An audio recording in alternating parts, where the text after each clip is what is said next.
안녕하세요. Riding on the Korean wave.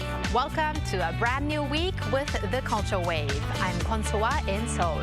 Explore with us Korea's culture from all aspects and stay up to date with K-entertainment, K-awards, K-diplomacy, K-everything. And before you know, you'll be booking your flight to Korea.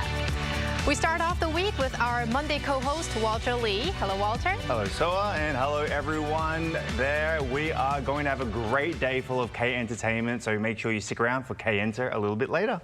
All right, and we're also joined by Arirang News culture correspondent Song Yoo-jin. Welcome, Yoo-jin. Well, hello, Soa. Hello, Walter. Hello, Yoo-jin. And hello to all the viewers of the Culture Wave. I'm Song Yoo-jin, Arirang News culture correspondent. All right, so Yoo-jin, what are you going to start us off today with? Well, Soa, I think you gave a sneak peek. Today, I want to talk about K-cultural diplomacy. So back in May, I covered the opening of the South Korea-Italy Year of Cultural Exchange when I was in Rome, which is a celebration of the two countries' 140-year-long diplomacy. So with just over a month left in 2024, I sat down with the Italian ambassador to discuss how cultural diplomacy is bringing the two countries closer. 2024 has been an exceptionally busy year for Emilia Gatto, the Italian ambassador to South Korea. This year marks the 140th anniversary of diplomatic relations between South Korea and Italy, as well as the launch of their Year of Cultural Exchange project. Everything is inserted in a certain, context of trying to promote relations between Italy and Korea. A variety of events, ranging from photo and painting exhibitions to traditional dance and opera performances, have been taking place in both Korea and Italy. Having served in Korea for just over a year, Ambassador Kato says she has been consistently amazed by the similarities between the two countries. They are really very passionate people, people who love culture, but really so much. Love culture, love art, have a lot of curiosity. So I always say that to me, Koreans are a sort of the Italians of Asia. This shared passion, she explains, forms the backbone of the relationship between the two countries. We are countries that consider culture as part of ourselves. So, and culture may have also function to relax, and relax relations, relax moments of the culture to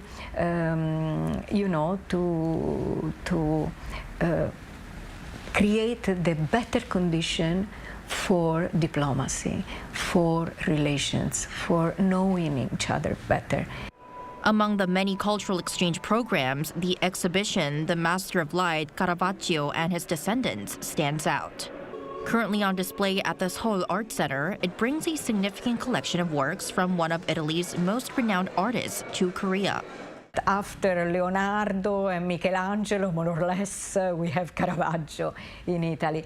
And this is the first time that we succeed to bring in Korea a very large amount of original paintings of Caravaggio and of the Caravaggeschi.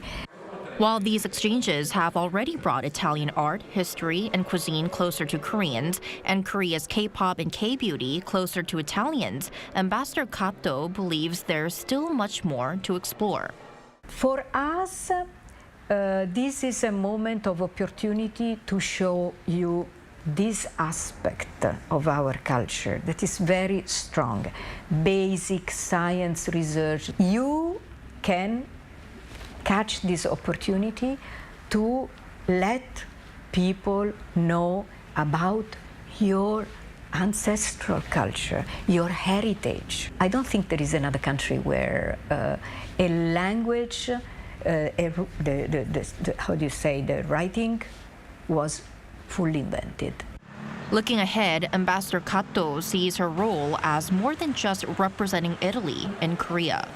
She hopes she can serve as a bridge connecting her home country and the country she's always wanted to work.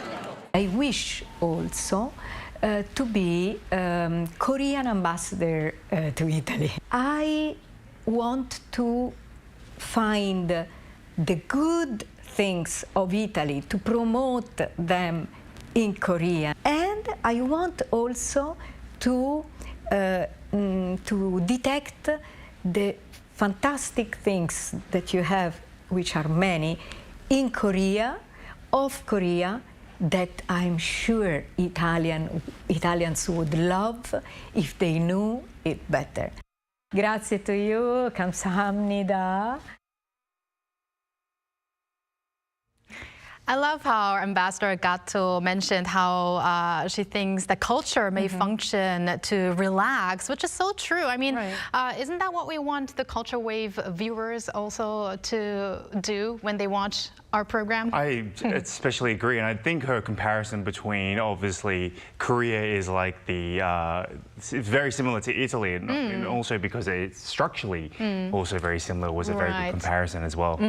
And also, speaking of relaxing and relaxation, Eugene, you mentioned the Caravaggio exhibition as one of the highlights of South Korea and Italy's cultural, cooperation or exchange program this year. So could you tell us a little bit more about that exhibition? Right, so the exhibition, which is titled The Master of Light, Caravaggio and His Descendants, it features 57 artworks by Caravaggio and his followers, that is, artists who were influenced by his artistic style, and other prominent Italian artists from the 17th century Baroque era. And notably, 3 pieces by Caravaggio, The Incredulity of St. Thomas, The Taking of Christ, and The Tooth Puller are being showcased in Korea for the first time. So for more information, you can check out the Seoul Art Center's official website.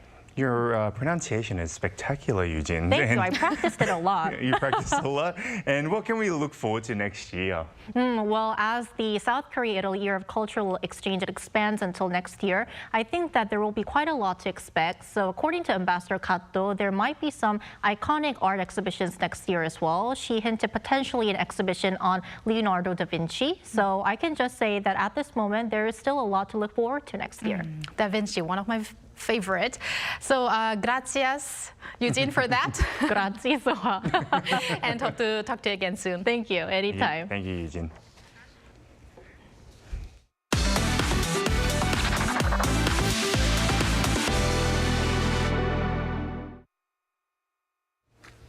And time for K-Inter News with Walter Lee.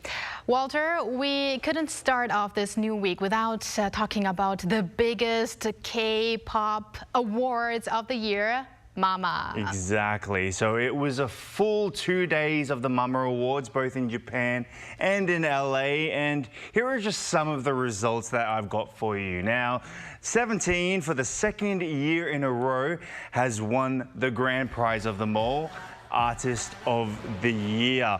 Now, holding back tears, Uji, one of the members of 17, said, "They say imagination has no limits, but winning this grand prize for 2 years in a row was beyond something that they could even imagine," which is a beautiful little sentiment to their 2 years in a row.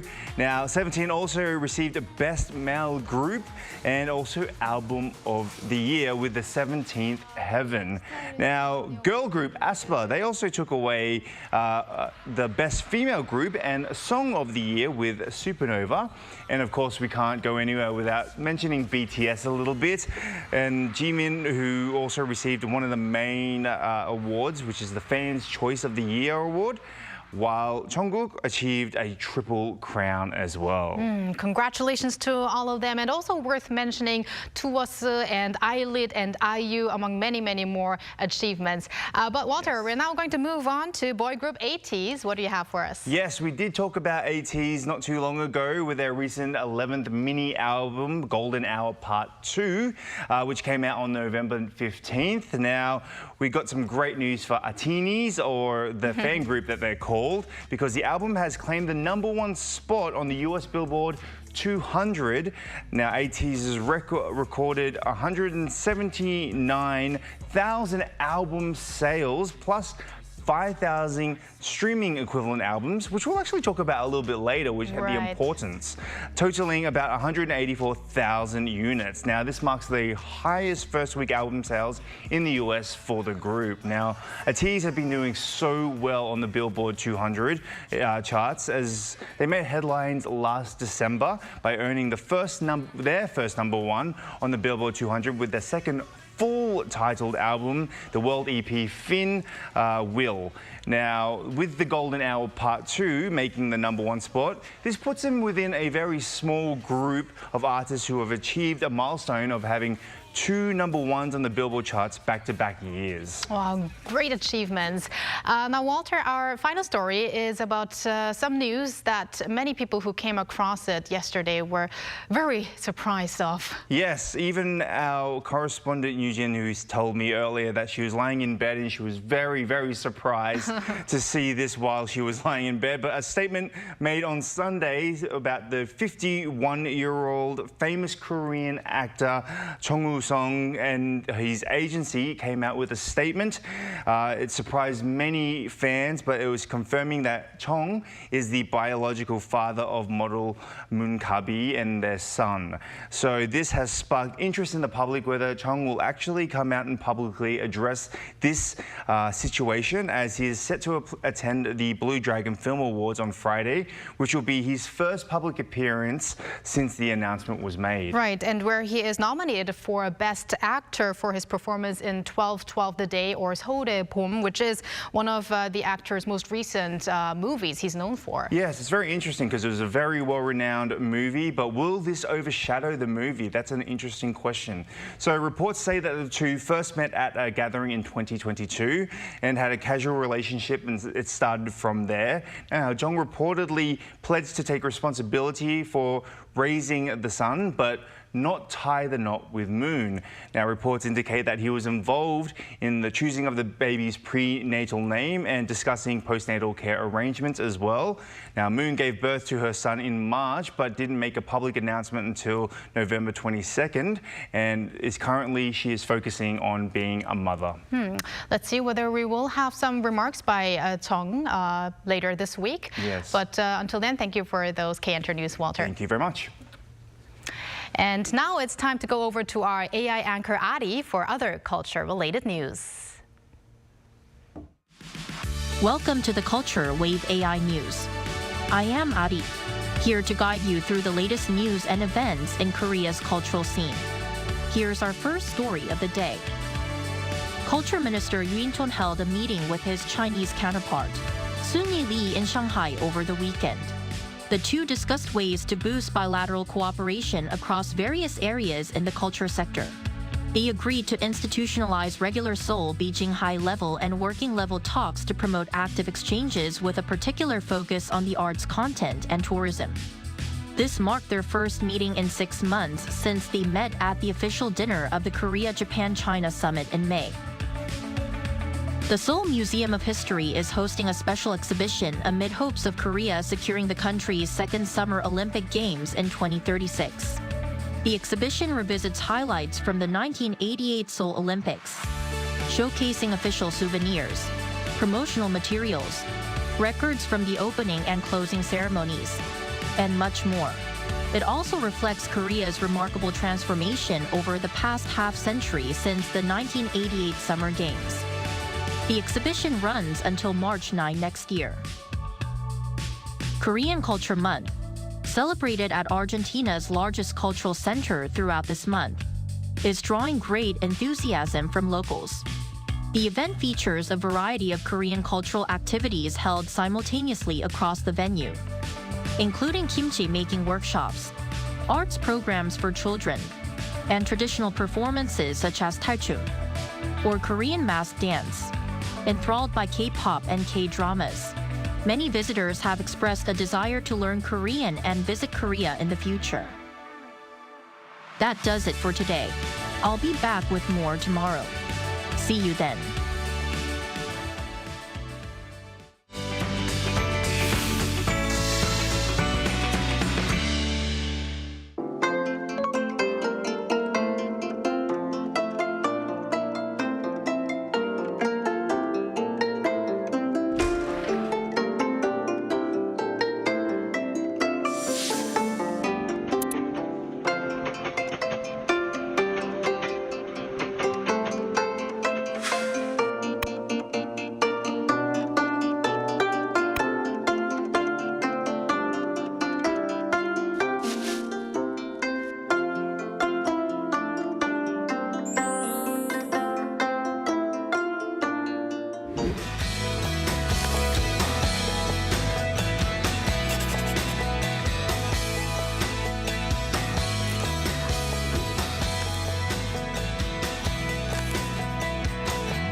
are the days when we downloaded our favorite songs onto our MP3 players, not to mention listening to CDs and cassette tapes. Most of us log into music streaming platforms to get access to all the latest songs you can listen to online over and over again. Nowadays, it's not difficult to spot K-pop artist songs on top global streaming services like iTunes and Spotify. Today, we want to delve into these platforms that appear to be an important indicator of K-pop's global influence. We are now connected to Professor Sidabo Seiji at Busan National University. Good to see you again, Professor Seiji. Hello, Professor. Good to see you, Walter. So let's begin with the latest top rankings of K-pop acts and their songs on major international streaming platforms. Who's currently up high? Well, of course, Rosé and Bruno Mars are still doing great. And Jimin's Who is maintaining a really high spot, number 5 on Spotify Global Top 50. So very proud of that. Jin's Running Wild at number 11. And Rosé's Number 1 Girl has now been released, and it's rising up the charts at 31. Jennie's song Together with The Weeknd and Lily Rose Depp is holding on near the bottom of the 50. And so if we look at some other charts, we can see similar artists showing up on other charts. Apple Music's Top 100 Global.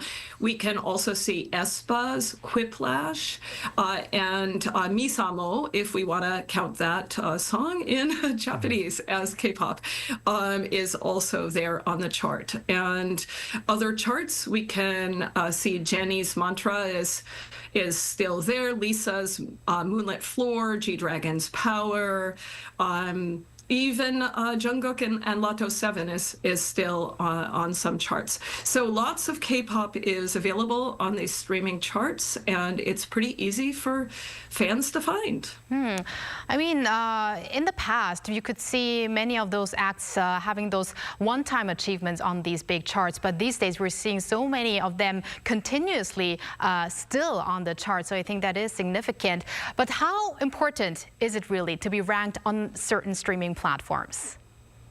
Well, for a lot of casual listeners, it's common just to listen through the top songs. But even if you don't listen through the top songs to find out what's come out, the algorithm actually rewards songs that are doing really well, and it amplifies their new listeners. Of course, every platform uses listener history. So if you usually listen to heavy metal, they're probably not going to give you a K-pop song. But if a song is doing well on a streaming platform, the platform will automatically serve up that same song to listeners that, based on their history, may enjoy the song. And so people are getting introduced to K-pop casually without even meaning to at this point. I see. Yes, so Professor, I was talking in my K-Enter segment about ATEEZ and how well they're doing in the streaming at the moment. Have these streaming platforms actually played an important role in the global spread of K-pop? Oh, it's absolutely undeniable that global streaming has played a huge role in K-pop's spread, mostly because in the past it was really hard for people outside of East Asia to access hard copies of releases. Like, they literally were not carried by resellers outside of East Asia. And even after the hard copy era ended, before the rise of platforms like YouTube and Spotify with a global reach, you wouldn't even necessarily know that there had been a recent release, much less be able to find it. So I remember actually when it was newsworthy, it would be in the Korea Times or the Korea Herald if a K-pop artist was being sold on iTunes, because not all of them were. So with this streaming, a new K-pop release is like 1 or 2 clicks away from potential listeners. And YouTube has been phenomenal for K-pop because the stunning visuals in K-pop videos really can hook people in. You know, if you look at YouTube right now, the top 20 songs for yesterday, top 20 videos, 7 of them were K-pop songs, including some of the live recordings from the Mama Awards ceremony. It's really interesting. Recently, we've been observing how songs released by K-pop stars tend to be shorter in length than in the past. Example, G-Dragon's Power, as well as Jennie's Mantra. Is that also due to the influence of streaming platforms, do you think? Well, before I answer that question, just a little bit of music history trivia. The whole reason that songs are usually 3 to 5 minutes is because when they made records in the very early days of recording, you had a single side record and it could only hold about 3.5 minutes worth of music. And so that became the norm because of technological limitations. But then after kind of radio took over as being the primary way that music got out there, radio would edit songs and make them shorter, make them around 3 minutes in order to leave time for advertisements. So there's a lot of different factors going into the length question. But if we look at like the songs getting shorter, it's not just K-pop, it's all of the songs that are getting shorter. The influence of TikTok and short form video can really be felt because it feels like these days it's like 15 seconds of the song really matters because of the dance challenge or it being recycled in other videos, and the rest of it is less important. But specifically streaming, if a song is played all the way through the song, it ranks higher in the algorithm. So if you have like a long intro to your song, which may then mean that the song is more than 3 minutes long, it in fact increases the skip rate, which is risky and can end up costing you financially as an artist. And so the artists are being incentivized to make songs that are shorter, that don't have any fat around the edges, and that keep listeners engaged. And if you look at the Spotify hit songs from 2023, half of the hit songs were under 3 minutes, which is proof that on streaming platforms, a shorter song really does better. That is very interesting. And speaking of strategies, not only the length of a song, do you think that streaming services actually changed the release of songs and albums, especially on the back of the popularity of K-pop overseas? Yeah, I definitely think so. You know, initially when we had the possibility of digital releases, artists felt kind of freed from the need to create this whole long album, which might include some filler songs that were a little less inspired. But the industry also has really enjoyed this shift because time to debut is shorter, and the time between comebacks has also become shortened as well because you could just release, you know, singles. This is something that a lot of K-pop fans definitely appreciate, but I do think that there's a downside in that the full-length album allows artists to explore other sides of themselves and to release songs that may not be geared to become large hits, but maybe dearer to their own hearts and the direction that they want to move as artists. And so I am a little sad about what I see as the slow extinction of the album. And how has fandom culture or the way K-pop fans consume music been impacted by streaming? Well, streaming services and desire to stay on top of these different services has really caused the companies to lean into the organized, highly motivated fan clubs. And, you know, fan interest in a new track can give it this algorithmic boost that it needs to get played by the algorithm for people who aren't ordinarily K-pop listeners. And K-pop fans are very well aware of the impact of charting on their favorite idols, and they work really hard to make these goals happen. If you see something like ATEEZ having this new release, you can also see organized campaigns on social media where fans are saying, okay, this is our goal, this is a country in which we need to make that goal. And, you know, they're congratulating each other and they're going after these goals of a certain amount of album sales, a certain ranking on the charts. And I know fans who keep an old cell phone constantly plugged in and constantly streaming playlists that include many of their favorite artist songs around the clock 24/7. So it's not even always completely organic listens. All right, Professor Seiji, finally, do you believe there is a need for a strategic shift for K-pop artists as well as their production companies in this streaming-driven market to further strive? Well, I actually, as the spouse of an independent musician, I'm really worried about the emphasis on streaming. I see how bad it is for artists. It's also bad for the environment. But the payout to artists is absolutely horrible. Just a small fraction of what artists earn from selling albums or even selling MP3 files. So the average payout for a stream is less than 1/10 of 1 US cent per stream. So less than 1/10 of 1 Korean won. To put it in simple terms, if an artist receives 100% of the revenue for streaming, which they don't, because there's a songwriter, an agency, a music distributor, musicians, producer, all these other people. But if they receive 100% of the money, they need around 2.4 million streams per month to earn the average monthly salary of an office worker in Korea.